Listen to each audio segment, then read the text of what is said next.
வணக்கம். So Chennai Bangalore national ஹைவேல சுங்காசத்திரம் east bypass ஜங்ஷனில் இருக்கும். ஸோ பிரிட்ஜெல்லாம் இப்போ ரீசெண்டாக கட்டி முடிச்சு இப்போ திறந்துருந்தாங்க இல்லையா. ஸோ இந்த ஜங்ஷனில் இருந்த ஹைமாஸ் லைட் வந்து 1 மந்த் பேக் வந்து எரியாமல் இருந்தது. நம்மளுமே அது குறித்து நம்ம பதிவு போட்டிருந்தோம். ஸோ அதை தொடர்ந்து நம்ம சிபி கிராம்ஸில் நம்ம மனுவாகவும் வந்து பதிவு பண்ணியிருந்தோம். இந்த மாதிரி இந்த ஹைமாஸ் லைட் வந்து எரியல அப்படிங்கிறத நம்ம கிரீவன்ஸாக ரைஸ் பண்ணியிருந்தோம். ஸோ இப்போ பார்த்தீங்க அப்படின்னா அந்த ஹைமாஸ் லைட் வந்து நல்லா பிரைட்டாக எரியுது.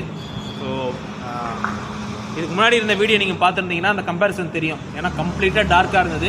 நீங்கள் இத்தனை அந்த தடுப்புகள்லாம் இருக்குது, அந்த கீழே அந்த ரோடு தடுப்புலாம் வச்சுருக்காங்க இல்லையா. ஸோ எதுவுமே தெரியாத மாதிரி தான் இருந்தது.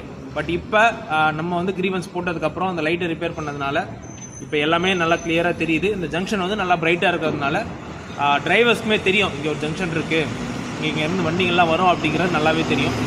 ஸோ நம்மளுடைய மனுவை தொடர்ந்து நடவடிக்கை எடுத்த தேசிய நெடுஞ்சாலைத்துறை அதிகாரிகளுக்கு நன்றி. அண்ட் மீண்டும் இதை ஒழுங்காக ப்ராப்பராக மெயின்டைன் பண்ணணும் அப்படிங்கிறத கேட்டுக்கிறோம்.